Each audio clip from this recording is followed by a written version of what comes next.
Assalamualaikum warahmatullahi wabarakatuh. Kalau Islam Arab ini kata Mbah Mun, kalau Islam Arab itu contohnya kayak pohon kurma, jadi kuat.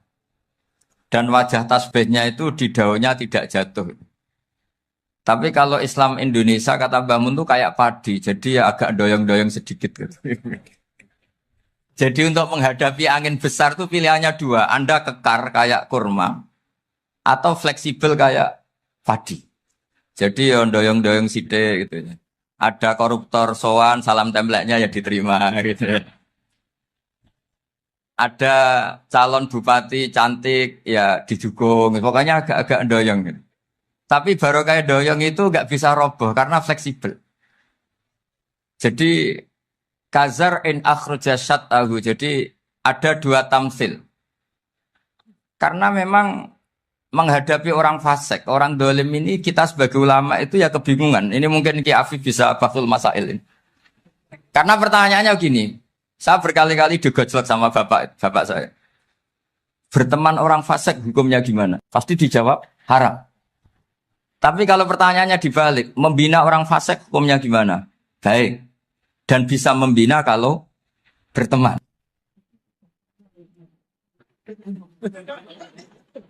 Makanya Gus Azaim pernah bikin seni deh, muktamar seni. Anggap saja madhabnya seperti itu. Gitu. Jadi ya agak doyong-doyong sedikit. Masa ketop berteman orang yang macam-macam. Tapi itu fleksibel. Nyatanya tetap soleh sampai sekarang gitu. Itu berarti itu ya. Ya gitu kata Bangun itu. Jadi untuk menahan angin yang besar pilihannya hanya dua. Anda kokoh kayak pohon kurma atau fleksibel kayak padi. Nah, Islam Indonesia kata Mbah Mun itu pari wae katanya, padi. Jadi ungkapan-ungkapan para masyayikh ini penting karena khazanah yang saya baca. Saya berkali-kali cerita ini dalam kitab Khilyatul Auliya. Itu Abu Nu'aim Al-Asfihani cerita tentang riwayat Sufyan bin Uyainah. Ini gurunya Imam Syafi'i. Itu setiap kali Nabi Isa dan Yahya, ini dua nabi yang sekurun, sama-sama masih muda. Nabi Yahya itu senengannya dolan ke orang-orang soleh, menyambangi orang-orang soleh. Tentu itu bagus. Tapi kalau Nabi Isa ini suka menyambangi orang-orang yang fasik, orang-orang yang nggak jelas. Ketika dua beliau ini ketemu, tentu yang perlu jawaban Nabi Isa karena kontroversi, berteman sama orang-orang yang nggak jelas. Kata beliau, innama ana tabibun udawil mardo. Seorang kiai, seorang nabi, orang yang baik itu ibarat dokter. Di mana-mana dokter tuh ngobati orang yang apa? Sakit. Kalau Anda dokter dan peneliti satu penyakit, pasti cari daerah yang banyak pandeminya. Masa neliti pandemi di orang-orang yang apa? Sehat. Jadi ini juga perlu dibahsul masail karena tadi dibolak-balik itu. Bina orang berteman orang fasik hukumnya haram karena wa in kana dasarin fajanibhu suratan. Tapi kalau bina orang fasik hukumnya baik. Bisa bina kalau berteman. Jadi fikih itu ya karena dibolak-balik. Makanya sholat juga gitu. Sholat yang tumak ninah yang lama itu ya bagus. Masa jagongan mbek pangeran enggak asik. Jagongan sama teman aja asik, masa jagongan sama pangeran tidak apa?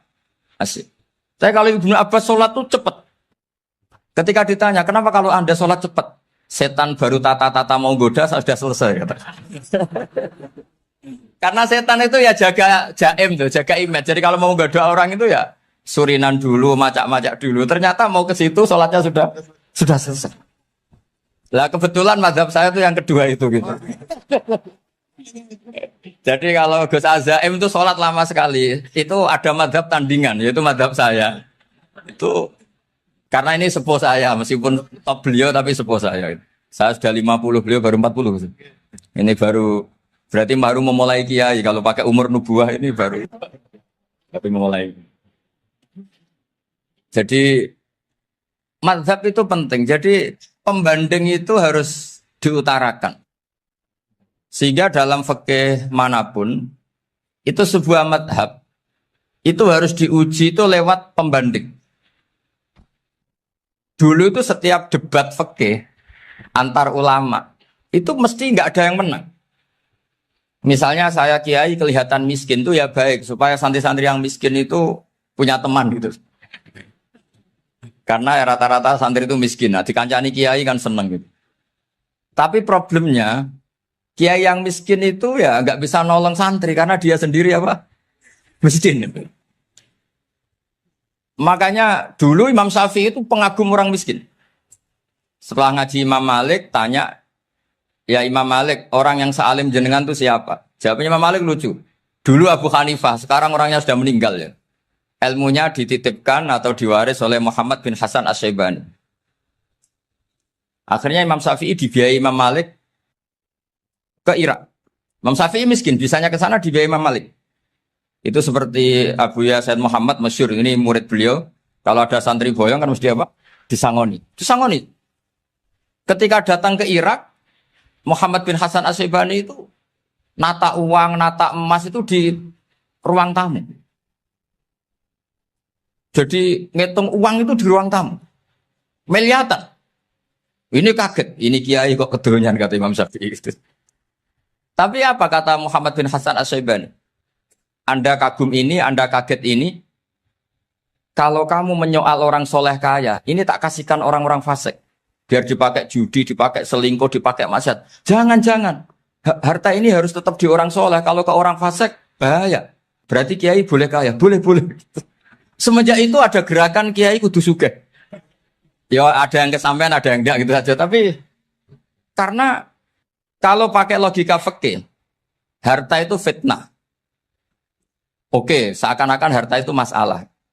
Tapi kalau ini dikuasai orang dolim, maka masalah besar. Jika orang-orang soleh ini harus juga menguasai harta. Nah, terus lama-lama dikiaskan kekuasaan. Kalau yang kuasain orang fasik, orang tidak sholat, ribet. Akhirnya kiai terus dukung, ya akhirnya ikut politik tadi. Nak menawa bupatinya kena diatur gitu. Diatur kon sholat, orang yang sesi proposal, maksudnya diatur yang sholat maksud. Ini cerita-cerita apa logika-logika fikih. Makanya saya sering ngaji kitab-kitab itu, di antara yang saya suka adalah ada dialog besar yang terjadi di antara orang-orang pilihan, termasuk bahkan di antara para nabi dan Tuhan. Jadi unik. Allah sendiri kadang mengajari kecerdasan para nabi itu ya lewat dialog. Masyhur itu, Nabi Ibrahim itu punya ruang khusus untuk sholat dan tidak boleh siapapun masuk situ. Tahu-tahu ada yang sudah di situ. Beliau membuka, kaget. Siapa memberi izin ke kamu yang punya rumah ini?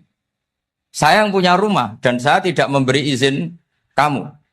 Yang memberi izin saya itu yang punya saya, kamu dan rumah ini. Yaitu Allah Ta'ala katanya. Wah berarti kamu malaikat dong? Iya saya malaikat Israel. Disuruh nyabut nyawa kamu. Ya agak sopan karena agak pernah mondok di Salafiyah itu akhirnya Nabi Ibrahim bilang, wah itu keliru, Anda pasti keliru. Hal ra'aita habiban yumitu habibah, hal ra'aita khalilan yumitu khalila. Saya ini Khalilur Rahman, saya ini kekasih Allah. Masa ada kekasih bunuh yang dikasih? Itu Israel akhirnya ngaji, masuk akal juga. Ternyata perintah ini mungkin hoax ya. Pokoknya dia terus mikir akhirnya. Iya ya, masa ini kekasih Allah kemudian oleh Allah dibunuh, dimatikan. Terbanglah Israel, matur lagi ya Allah, kata Ibrahim, hal ra'aita khalilan yumitu khalila. Masa kekasih bunuh yang dia apa? Kasih. Kayaknya masuk akal Gusti. Mulai ngaji lah kira-kira gitu malaikat. Akhirnya oleh Allah dijawab, ya sudah begini, kamu datang ke Ibrahim bilang, hal ra'aita habiban yakrahu ayyalqa habibah. Masa kekasih tidak siap ketemu yang dikasih. Nah, jadi akhirnya Nabi Ibrahim, Israel datang lagi. Logikanya sekarang enggak gitu, begini katanya diajarin. Hal ra'aita habiban yakrahu ayyalqa habibah. Masa kekasih tidak siap ketemu yang dikasih. Kata Ibrahim, oke, ya, terus mau meninggal. Jadi kalau jenengan cinta betul sama Allah ya harus, ya tidak usah, jangan sekarang tapi. Kalau mati di rumah aja, kalau di pondok ngerepotnya kiainya nanti. Tapi nanti setelah punya cucu banyak lah. Nah, barokahnya baca ini dialog-dialog orang pilihan ini akan tersibak. Karena tidak dalam semua kebaikan itu nggak ada logikanya, rata-rata ada logikanya. Misalnya begini, kalau Anda orang soleh, kemudian anak Anda pamit mau sekolah di Jerman, pilihan Anda mengizinkan apa enggak? Karena potensi jadi fasik ya tinggi, karena di tempat-tempat mas. Potensi berdakwah dari daerah yang untuk daerah yang tidak ada dai-nya menjadi ada. Itu mesti ulama itu berdebat. Misalnya punya anak pamit mau kembali atau keluarga. Yang satu cara berpikir optimis. Awal ada dai di beberapa negara Eropa itu ya barokahnya imigran, pekerja, mahasiswa. Dan semua itu bumi Allah, harus ada tasbih, harus ada tahmid. Dan itu harus dimulai dari kemauan atau mengizinkan anak asuh kita ke sana. Tapi di sisi yang lain potensi jadi fasik itu tinggi sekali. Momennya iman pas-pasan. Nah hal-hal seperti ini itu pasti jadi perdebatan. Dan kita harus menjawab. Dan tadi kayaknya di semua Basul Masail, Pondok Salafiyah jawabnya pede semua. Nggak ada ragu, nggak ada khilaf. Baguslah kalau pede. Meskipun nanti mungkin ada ulama lain yang cara berpikir apa? Berbeda. Sehingga, ini saya cerita ya. Sehingga di kitab-kitab fikih, misalnya saya kok hidup di Bali sudah punya komunitas ngaji. Itu kok saya pindah ke Sukorejo sini. Banyak ulama yang mengatakan haram. Karena membiarkan bumi Allah yang sudah pernah ada orang yang sujud, kemudian ditinggalkan kosong, dan kemudian dikuasai orang yang tidak sujud. Jadi dianggap itu pembiaran. Jadi banyak di kitab Qalyubi, sarahnya Mahalli, jika ada seorang muslim yang hidup di negara orang kafir, dia nyaman, tidak dapat teror, itu nggak boleh lagi pindah ke negara Islam yang sehat. Karena takutnya li'alla yastau li'al kafir tilkal buk'ah, supaya bumi itu tidak dikuasai orang kafir. Jadi ini hal-hal yang para fuqaha itu harus berdebat. Karena ini masalah-masalah furu'iyah. Sehingga mulai dulu ya banyak ulama yang nyun sewu berpolitik. Mulai Wali Songo sampai sekarang alhamdulillah yang minat banyak. Mungkin bedanya ikhlas sama tidaknya. Tapi kalau saya pernah dikeluhin utusan dari ya komunitas. Islam Indonesia itu dulu itu ceritanya banyak yang dari Kamboja. Kalau dulu orang cerita itu orang Cempa. Itu setelah di Indonesia besar Wali Songo dan Brawijaya 5 itu sudah mulai oleng. Itu singkat cerita mereka berpikir ingin bikin kerajaan apa? Islam di Demak Mintoro dengan raja pertama yaitu Raden Fatah. Karena Raden Fatah ini putra Brawijaya. Padahal setelah jadi kerajaan ini era cucu sudah konflik, berebut kekuasaan. Akhirnya sampai jadi Jipang, jadi Jogja, jadi Solo dan seterusnya. Tapi kata Mbah Mun itu tetap barokah. Karena orang Islam terus terbiasa mimpin. Sekeliru-keliru sidik, sebagai orang Islam biasa mimpin. Sehingga zaman Mbah Hashim ya sudah mimpin Masumi, zaman Ki As'ad pengaruhnya besar. Sampai sekarang Kiai pengaruhnya besar. Nah barokahnya Kiai pengaruh besar ini sampai moral jadi ukuran. Misalnya sekarang ada calon bupati kok nggak sholat, itu pasti kalah. Jadi sholat itu jadi tolok ukur untuk calon apa? Bupati. Meskipun mungkin punya efek pura-pura sholat, tapi nggak apa-apa lah. Sementing moral ini jadi ukuran. Sementara yang di Thailand, di Patani, itu karena dulu pelajarannya tasawuf, itu orang nggak ambisi mimpin dunia. Tahu-tahu dipimpin. Dan akhirnya nyuwun sewu ya saake Islam-Islam yang dulu terlalu tasawuf karena nggak punya pengalaman memimpin, akhirnya lazimnya konsekuensinya hanya dipimpin. Tapi Islam Indonesia beda, karena kulino mimpin itu akhirnya dari orang Islam biasa menjadi Islam yang sholat sampai Islam yang bisa ngaji itu bisa mimpin negara. Tentu yang paling populer dimulai Gus Dur. Jadi ini sesuatu yang barokahnya istihad para kiai, sementing Islam kulino mimpin. Sehingga di Indonesia itu barokahnya itu, kebaikan itu jadi tolok ukur. Ada orang kok terkenal koruptor, atau terkenal nyuwun sewu selingkuh, atau terkenal apa, itu pasti tidak jadi. Karena moral itu menjadi tolok ukur. Dan itu adalah politik para kiai. Jadi ini saya cerita, dan itu negara juga akhirnya untung, karena seleksi agama sama negara itu sama-sama kiai ya bilang negara harus dipimpin orang soleh, negara juga bilang seperti itu. Nah, ketokohan-ketokohan para beliau-beliau ini yang mau lah bekerja sama dengan Umarok. Kita tahu dulu Pak Harto ya rawuh ke sini ketika Muktamar 84, rawuh ke Ki As'ad, ketika mau kembali ke Khittah juga dirembuk oleh ulama dan Umarok.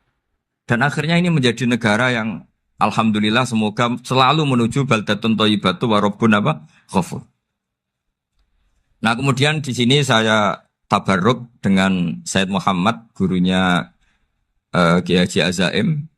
Saya mau cerita tentang amaliyah tadi. Saya sebetulnya nggak niat bacakan bab itu, gara-gara ada khataman jumlahnya banyak saya jadi pusing.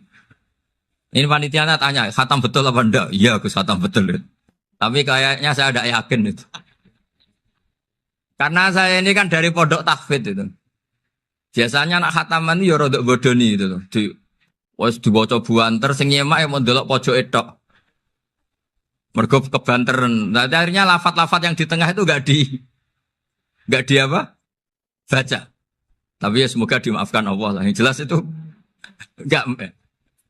Tapi saya mau cerita ya. Jadi cara berpikir Said Muhammad ini nanti juga saya teruskan di Ma'had Ali. Ini saya baca ya. Di antara yang diyakini madhab Malikiyah, ini saya baca saja teksnya. Jadi ada riwayat namanya, kalau Said Muhammad bahasakan itu Ataqoh Somadiyah. Kalau di Indonesia kadang orang bilang Al-Ataqoh Al-Kubro, yaitu dengan membaca surat Ikhlas. Di sini jumlahnya hanya 100 kali, kila 1000 kali. Tadi berapa teman? 700 juta ini sudah susuk banyak ini.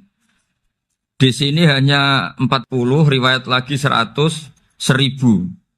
Terus sampai tadi berapa? 800 juta. Wah, ini sudah susuk ini. Itu anak cucu sampean pasti masuk surga itu kalau gitu.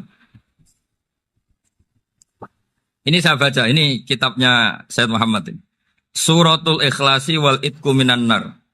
Akhrajat Tabrani fil Kabir an Fairuz Ad-Dailami wa Ibnu Ukhtin Najasi.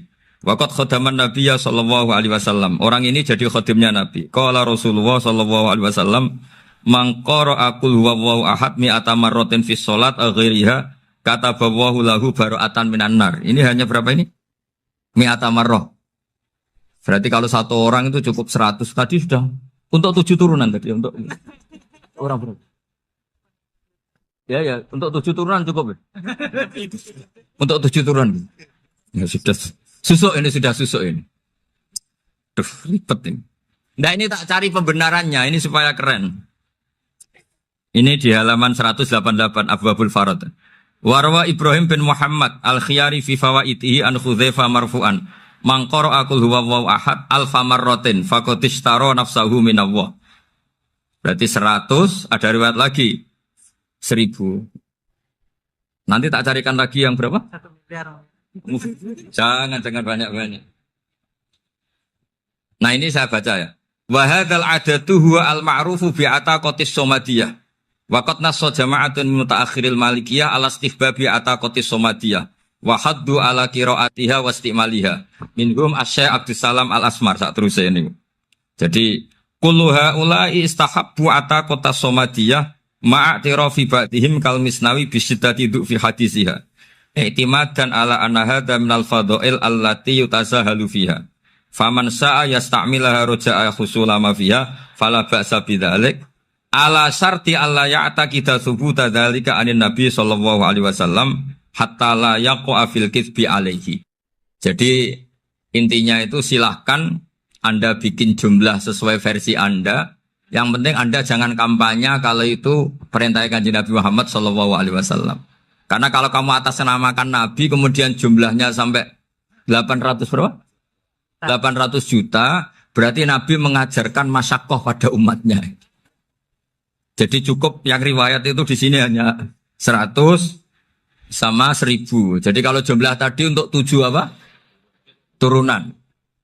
Jadi kamu harus ditutup dengan doa, ya Allah, semua itu bukan untuk saya tapi untuk 7 turunan. Tolong catat ya Allah. Karena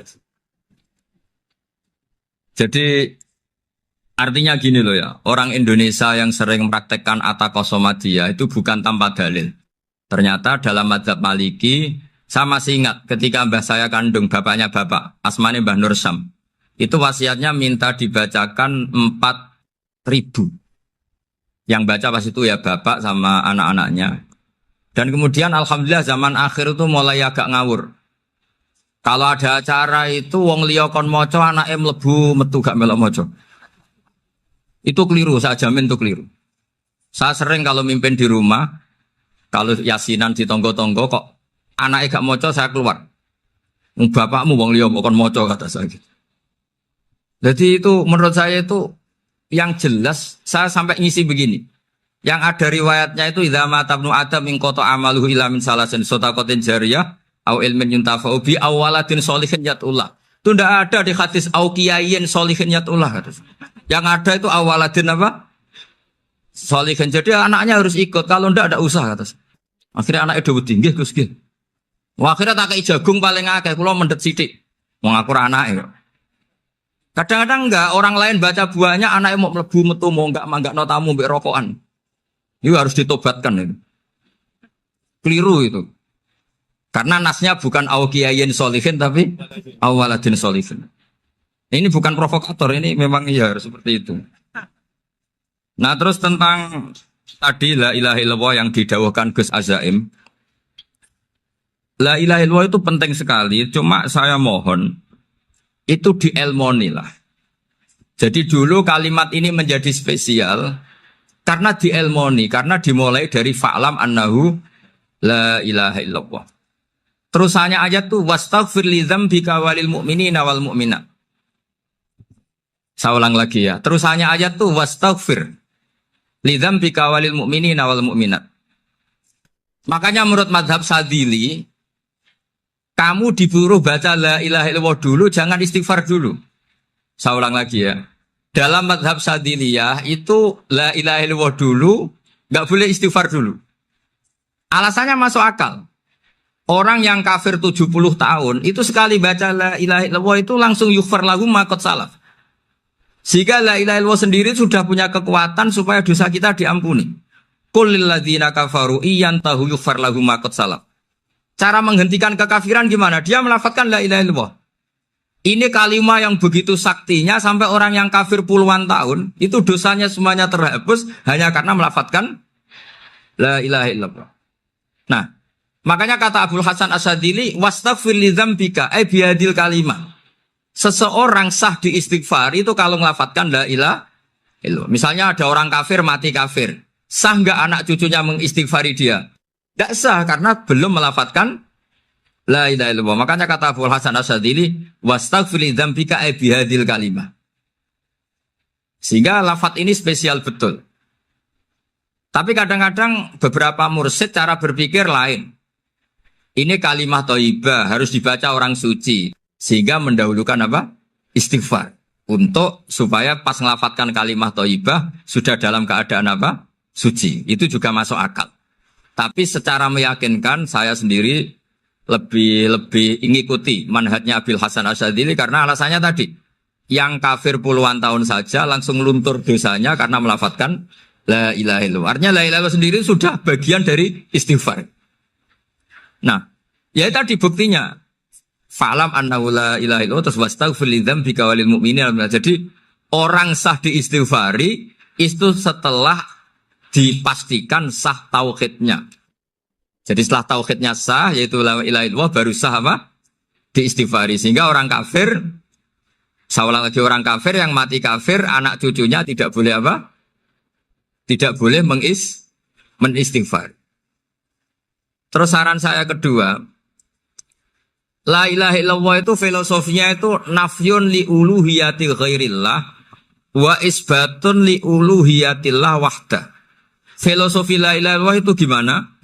Menafikan semua selain Allah itu tidak Tuhan dan hanya menuhankan Allah semata. Nah itu caranya gimana? Caranya kita harus terbiasa ini karena tadi saya dibilangin panitia ini rata-rata mustameknya atau mustamiatnya ini santri. Caranya gimana? Dilatih pakai logika. Saya berkali-kali cerita kalau ngaji, saya sekaligus kampanye. Allah itu Tuhan yang begitu fair. Untuk menjadi Tuhan, Allah mempersilahkan, ada kualifikasi Tuhan. Jadi boleh, dikompetisikan itu boleh, kata Allah. Gak apa-apa kamu ngaku Tuhan gitu, kata Allah. Tapi nak ngaku pangeran itu paling gak ya direputasi lah, ada verifikasinya. Dimulai dari apa? Ya kalau jadi Tuhan itu setidaknya bikin langit bumi lah, aturannya gitu. Jadi kalau daftar bupati ya daftarlah ke KPU. Masa tahu-tahu jadi apa? Tuhan kemudian tidak punya prestasi bikin langit bumi. Sehingga Allah itu cara ngendikan itu ya fair. Qul ara'aytum ma tad'una min dunillah aruni madza khalaqu minal ardi am lahum syirkun fis samawat. Coba yang kamu tuhankan selain saya, prestasinya apa? Ketika saya bikin bumi itu apa ikut bikin? Terus amlahum sirkun fis samawat. Kalau bikin langit, kalau nggak bisa ya urun lah gitu. Urun semen apa urun bego, pokoknya urun lah gitu. Urun ora, gawe bumi ora, ngerti-ngerti ngaku jadi pangeran. Kul hatu burhanakum. Jadi ya kan ya lucu kan, misalnya syarat kiai di Salafiyah kan keluarga Kiai As'ad, cucunya ngaji ngalim. Orang keluarga Kiai As'ad tuh aku kiai utama di Salafiyah. Oh mesti di penjara ya. Lah yo gak gawe langit bumi, gak ada prestasi terus ngaku sebagai apa? Tuhan. Sehingga fair. Makanya saya berkali-kali cerita. Jubair bin Mut'im itu punya anak namanya Muhammad. Ini sudah orang alim, Muhammad bin Jubair bin Mut'im. Itu cerita awala Islami Abi. Mut'im itu orang pinter sekali. Saking pinternya dia jadi delegasinya orang Quraisy datang ke Rasulullah sebagai negosiator untuk membebaskan Asra Badrin. Tawanan perang apa? Badar. Yang namanya disuruh itu pasti orang pinter. Tapi apa yang terjadi ketika nginep di masjid? Karena zaman itu gak ada hotel. Nanti jadi geger. Orang musyrik nginep di masjid hukumnya gimana? Bahsul masail tok. Zaman itu mau gak mau. Kalau sekarang kan ada hotel, kiai juga punya wisma. Apa yang terjadi? Orang ini cerdas sekali. Dan delalah Nabi pas sholat maghrib itu baca wattur wa kitabim mastur sampai am khalaqus samawati wal ard. Ya kalau kamu jadi Tuhan ya setidaknya menciptakan langit bumi lah. Namanya jadi Tuhan ya ada persyaratan kan. Paling enggak punya reputasi menciptakan langit bumi. Atau kalau jadi Tuhan setidaknya reputasinya itu enggak diciptakan yang lain. Am khuliqu min ghairi syai'in. Ini jadi Tuhan kok punya bapak, punya ibu. Ini jadi Tuhan kok lahirnya di bumi, ada tanggal lahirnya, ada tahun. Masa jadi Tuhan kok dulu buminya, pokoknya walhasil tuh. Akhirnya Nabi ketika salam sholat maghrib, dia datang. Ya Rasulullah, akalku habis oleh ayat yang barusan engkau baca. Sudah saya Islam saja. Argumentasi selain Allah Tuhan itu batal. Itu, nah saya mohon santri-santri Salafiyah itu baca Quran sampai seperti itu. Jadi jangan hanya khataman banyak-banyakan maksudnya. Ini bukan nyindir ini, ngamuk ini. Jadi ya khatamannya tadilah 1000 atau berapa lah, jangan banyak-banyak. Juga kasihan malaikat yang nyatet kan. Wong baru subhanallah alhamdulillah aja di teks hadisnya abad al malaikah kan ditete. Itu baru subhanallah alhamdulillah itu sudah mencapaikan malaikat. Makanya saya wiridan tuh arang-arang kasihan malaikat karena nanti jadi itu ya ada madhabnya itu. Jadi kalau Gus Azaim sholat lama tak saingi sholat cepet itu sama-sama ada madhabnya. Yang cepet kayak saya tadi setan pas tata-tata mau goda pas rukuk saya sudah itidal. Mau goda itidal saya sudah sujud pusing dia. Tapi jangan tiru ini madhab yang agak-agak khusus lah sudah cara orang Madura agak khilaf tuh. Khilaf ya. Khilaf ini agak khilaf ini sudah. Tapi saya ingin lah, sampean kalau ngaji Quran itu dilatih berlogika. Jadi Allah itu fair. Gak apa-apa kalian ngaku Tuhan tuh gak apa-apa, tapi tunjukkan prestasi kamu apa. Aruni madza khalaqu minal ardi am lahum syirkun fis samawati. Am khalaqus samawati wal ard. Diulang lagi, am khuliqu min ghairi syai'in. Setidaknya kalau jadi Tuhan itu ya gak butuh yang lain lah. Masa jadi Tuhan kok wujudnya saja butuh orang lain, butuh bumi eksistensinya butuh makan, butuh minum. Makanya Allah cara meniadakan uluhiyah selainnya itu Allah itu redaksinya itu mengena sekali. Yaitu tadi dengan cara-cara seperti itu. Sebagian ayat disebutkan ma asyattuhum khalqas samawati wal ardi wala khalqa anfusihim. Wong Tuhan kok nggak punya reputasi bikin langit, bikin bumi, bahkan untuk menciptakan dirinya sendiri saja nggak bisa. Ya sudahlah, kamu nggak usah ngaku Tuhan, nggak level kata Allah gitu. Akhirnya terus ditemukan Tuhan yang sejati, yaitu wal awwalu wal akhiru wal zahiru wal batin. Nah itu yang Mut'im ini tadi termasuk orang yang sangat cerdas sekali. Padahal itu bacanya bukan pas basul masail, enggak. Nabi pas sholat maghrib. Juga bukan pas ceramah, enggak. Tapi itu didengarkan. Makanya termasuk ini spesial untuk hormat saya kepada Ki As'ad. Makanya saya ini kalau mentasjek santri-santri, ini agak sensitif, tapi sudah saya tidak perlu takut fitnah. Saya termasuk kenapa saya ingin jadi ahli tafsir, tentu yang membentuk itu Mbah Maimun dan bapak saya. Bapak saya itu hafal Quran kayak hafal Fatihah. Saking senangnya Quran itu. Mungkin bisa kamu saingi itu. Itu adalah orang kafir itu bisa paham Quran. Itu sangat menyinggung saya. Orang kafir itu bisa paham Quran. Ketika Umar Islam itu karena mendengar apa coba? Mendengar apa? Quran. Dan itu masih kafir apa sudah Islam? Masih kafir karena kalimat-kalimat yang di Quran itu begitu jelas wal kitabil mubin sehingga didengarkan orang kafir pun tuh ngefek. Makanya ketika Umar datang ke saudari putrinya, kemudian dengar Toha ma anzalna alaikal Qur'an apa? Litasqa, itu dia terus iman. Begitu juga Mut'im. Itu ketika dengar Nabi baca surat At-Tur ya langsung iman. Makanya kata Ibnu Jarir At-Tabari, kamu jangan pernah bilang gini, syaratnya paham Quran itu harus alim, harus gini. Lah nanti berarti orang kafir punya alasan di depan Allah, ya Allah, engkau ngandani kami dengan Quran yang nggak bisa difahami kecuali alim dulu. Lah saya alim gimana? Nggak pernah mondok. Mondok gimana? Saya kafir. Jadi artinya gini loh, kata Ibnu Jarir At-Tabari, Allah tidak mungkin mengatakan gini, ifhamil Quran bima la fahmalaka. Quran itu harus kamu fahami. Sementara orang kafir karena lafadznya Quran khusus nggak bisa memahami. Makanya Quran itu dibaca. Itu banyak orang kafir yang menjadi muslim karena mendengar apa? Al-Quran. Padahal kafir. Nah termasuk tadi Muhammad bin Jubair bin Mut'im ini itu menjadi Islam ya karena mendengar Quran.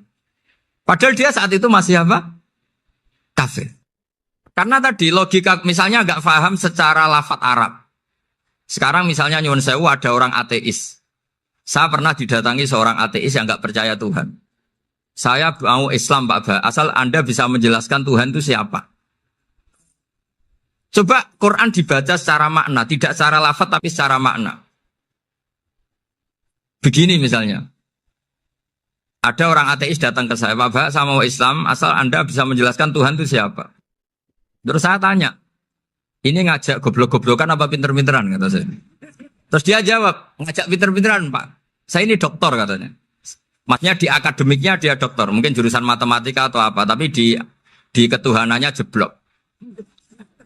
Terus tak tanya, kalau ini ada kertas, kamu suka ada rumusnya apa suka ada?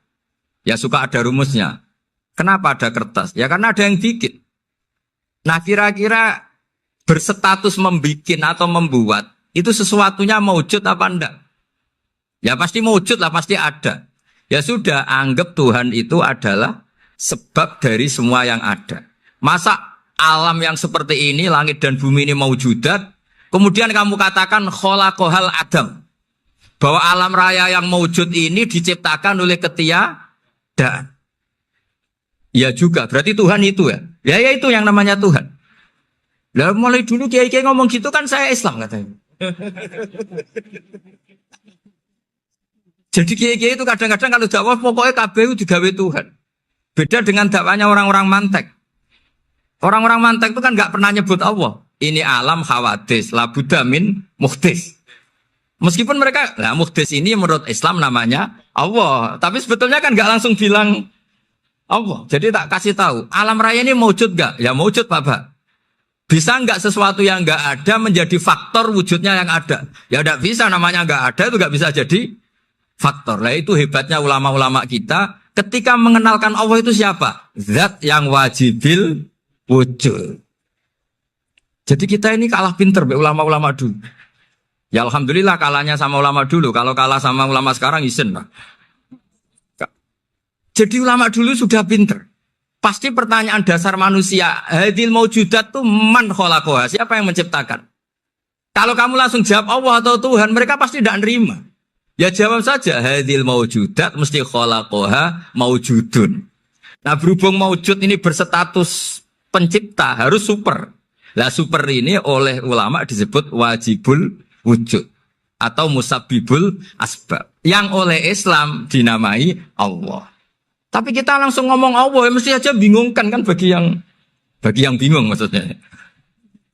Ya saya mohonlah kalimat-kalimat la ilaha illallah itu diamatilah, diresapi sampai seperti penjelasan saya ini. Sehingga punya kualitas ilmu.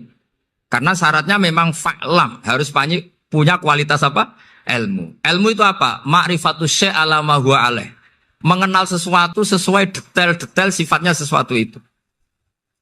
Misalnya kalau Allah sudah jadi Tuhan, ya harusnya qabla kulli syai'. Masa Tuhan sama yang dituhani wujudnya dulu yang dituhani. Ditemukanlah sifat awal atau qadim. Makanya benar Gus Azaim tadi kalau sudah bertauhid harus hafal akidah berapa khamsin. Dimulai apa? Wujud. Kenapa harus dikatakan wujud? Karena alam raya ini kadung maujudan. Hadhil alam maujudun. Masa maujudun khalaqahul adam? Masa maujudat khalaqahul adam? Nah itu yang disebut am khuliqu min ghairi syai'in am humul khaliqun.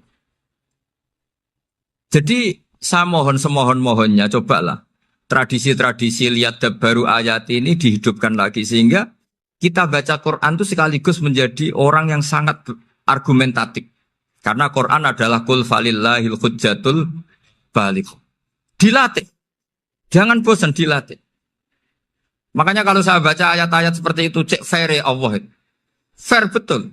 Enggak apa-apa saya punya pesaing kata Allah, tapi yang imbang dong. Pas aku gawe langit ya bantulah. Atau ada langit tandingan lah kira-kira gitu. Kalau saya bikin bumi ya ada bumi. Nah misalnya sekarang orang Cina bikin matahari. Materinya dari mana coba? Dari yang sudah ada sekarang kan? Tetap saja agak ikut bikin kan? Tapi kalau Allah bikin langit bumi minal adam minal wujud. Kalau mereka paling rekayasa yang sudah wujud adik. Nah harus sampai seperti itu. Sampai kata Gus Azim kul hatu apa? Burhanakum dan. Jadi ini cara-cara kita untuk menguatkan iman. Aruni madza khalaqu minal ardi am lahum syirkun fis samawati. Terus kata Allah, itu nih bi kitab min qabli hadza au asaratim min ilmin. Kalau kamu enggak setuju teori ini kata Allah, cari kitab suci versi Anda. Aturan jadi Tuhan itu apa coba? Ya tetap saja semua kitab suci akan mengatakan di mana-mana Tuhan itu pencipta langit dan bumi. Jangan yang lahir di bumi jadi Tuhan. Jangan Lata Uzza jadi Tuhan. Jangan karena sakti jadi Tuhan. Nah ini di sini pentingnya ilmu balaghah, ilmu mantek yang alhamdulillah di pondok-pondok kita masih diajari. Makanya kata mantek sebetulnya ilmu akal hanya menemukan hadil maujudat khalaqaha maujudun. Nah yang maujud ini siapa? Ya wajibul wujud. Nah kemudian Islam menamai ini Allah Subhanahu wa ta'ala. Makanya ulama dulu itu kalau ngetikan Allah itu siapa? Zat sing wajibul wujud. Itu filosofinya luar biasa. Karena dengan seperti ini bisa menafikan teori ateisme. Bahwa alam raya ini diciptakan oleh ketiadaan. Makanya saya bilang tadi, ngajak goblok-goblokan apa pinter-pinteran gitu. Lah nek ngajak goblok-goblokan yang ini, hadhil maujudat khalaqahal adam. Terus kita goblok bareng. Loh iya kan barang maujud diciptakan yang tidak maujud. Wong ora wujud kok mempengaruhi sing wujud. Ya monggo nak goblok bareng kata. Akhirnya, gak Gus, saya ini dokter masa kamu ajak goblok? Ya sudah pinter saja kata saya. Alhamdulillah karena debat kecil ini dia menjadi nyaman lagi dengan apa? Islam. Memang saya tentu nggak bisa disalahkan doktoralnya karena di ilmu yang selain apa? Teologi gitu. Tapi kan polanya dia pasti pinter. Makanya ini sekaligus mengingatkan anak-anak lah. Kecakapan menjelaskan itu harus dilatih. Karena di antara kelebihannya Quran itu wal kitabil apa? Mubin. Yaitu kitab yang punya kemampuan menjelaskan. Ini yang terakhir saya beri contoh. Terakhir ini penjelasan Quran. Dulu orang kafir itu cara berpikir itu begini. Muhammad, urusan kita ini banyak, problem kita banyak. Masa iya urusan yang banyak ini cukup dengan satu Tuhan? Kalau problem banyak ya Tuhannya harus banyak. Ada Tuhan pohon, Tuhan hujan. Kayak Cina itu ada Dewi Kuan Im, keberuntungan, ada yang sial. Pokoknya diurus yang banyak lah. Maka mereka bilang, aja'alal alihata ilaha wahida, inna hadza la syai'un ujab. Ini aneh, urusan banyak kok Tuhannya satu, ini aneh lah. Tapi Nabi secara sabar. Dan yang diomongnya orang kafir. Tidak anak Mahatali, orang kafir. Jadi nanti kalau anak Mahatali gak paham Quran, kebangetan, orang kafir saja paham. Akhirnya Nabi secara santai, secara rileks memberi penjelasan gini. Kalau Anda menjadi buruh, kalau orang Arab dulu bilang abdan. Kamu suka enggak punya majikan banyak, perintahnya beda-beda, semuanya memaksa kamu untuk nurut. Sama punya majikan satu yang baik. Ya enggak suka lah Muhammad kalau majikan saya banyak, semuanya berhak merintah saya, enggak enak. Majikannya satu saya, satu saja. Terus kata Nabi, Tuhanmu itu majikan kamu. Kalau Tuhannya banyak, kamu bingung. Berarti perintahnya banyak. Akhirnya mereka paham. Dan itu segampang itu Allah memberi penjelasan. Dorobawo masalah rojulan. Fihi syuraka umutasyakisuna wa rojulan salamal lirojul. Hal yastawiyahani masalah. Alhamdulillah. Langsung diberi analogi. Kalau kamu jadi buruh, punya majikan banyak, yang perintahnya beda-beda. Kemudian jadi buruh yang majikannya satu. Kamu milih mana? Ya milih satu Muhammad. Ya sudah. Kalau Tuhannya banyak, perintahnya banyak, kamu juga bingung. Langsung menjadi faham. Nah, ketika ada orang tidak ikhlas, Nabi cara memberi penjelasan juga gampang. Misalnya saya dikasih uang Gus Azaim 1 juta. Kemudian matur nuwun saya sama Pak Afif. Ya, aneh enggak? Saya ini orang aneh enggak? Orang aneh enggak? Itu Nabi kalau mencontohkan orang tidak ikhlas gitu. Kata Rasulullah, orang tidak ikhlas itu sebagaimana orang beli budak.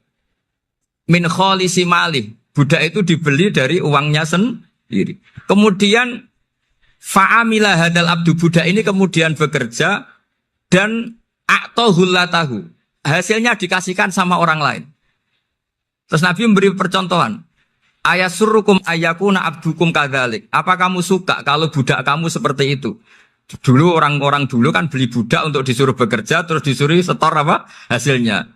Jadi budaknya kamu yang beli, yang biayai. Kalau sekarang mungkin gak ada budak gini lah.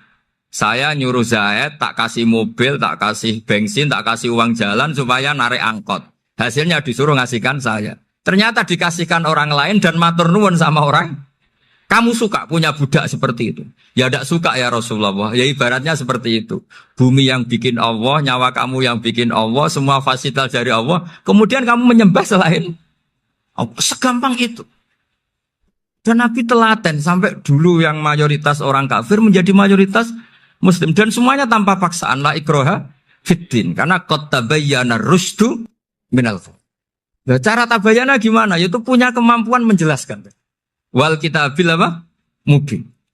Ini makanya saya mohon lah. Ini saya mohon semohon-mohonnya anak-anak ini kan kader-kadernya Mbah Samsul Arifin, Mbah As'ad, Gus Fawaid, sekarang Gus Azaim, semuanya harus punya kemampuan wal kitabil apa? Mubin. Sehingga di antara sifatnya Nabi itu fatonah, punya kecerdasan. Nabi itu gak pernah debat kalah. Itu meskipun sudah terdesak gak pernah kalah. Pernah Nabi itu ngendikan la'adwa walati orata. Tidak ada penyakit menular. Ada orang yang mungkin kurang suka iseng. Ada onta yang sudah gudiken dijejerno sama yang waras. Ternyata yang waras jadi gudiken. Akhirnya Nabi diundang lah kira-kira gitu. Ya Rasulullah kata engkau gak ada penyakit menular. Tapi ini onta yang gak gudiken tak jejerkan yang gudiken ikut gudiken. Berarti kan menular.